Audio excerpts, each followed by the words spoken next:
This is autoimmunity part 2.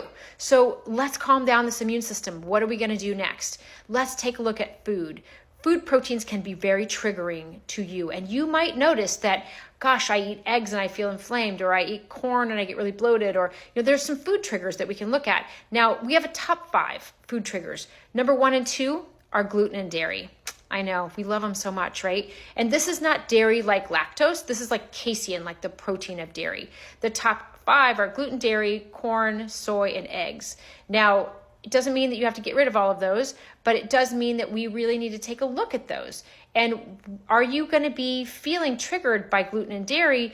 Then is that driving up your immune system to like drive an attack and make you have more tissue destruction from your autoimmunity? Maybe. So it also can make you really feel tired. It makes us feel really exhausted. So I challenge you for the next week, could you just peel gluten and dairy away for a week and see how it makes you feel? Because that's a gold standard test, is to just take it away and then put it back in and see how it makes you feel. You might not realize that every single day you might be exposed to a little bit of dairy, a little bit of gluten, or a lot of gluten, and then you just feel tired, or you just feel like it just makes you like you don't sleep well, or you're bloated. So I challenge you to start looking at, how does food make you feel?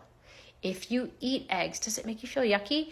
Is it, if you eat corn, does it make you feel bloated? Like, these are messages from our body that we need to pay attention to, and we need to take those out and see how we feel without them. So especially the foods that you love, love, love, like you love dairy so much, you love gluten so much, it usually tells me that you're probably having some reactions. When you have reactions like that, it can actually create like a morphine-like response in our brain and make us feel like really good, like almost like an addiction. So these are signs that there could be a problem with that food. So let's take a look at your food. That's part 2. And let's take some things out that might be bothering you, and let's see if we can get you feeling better.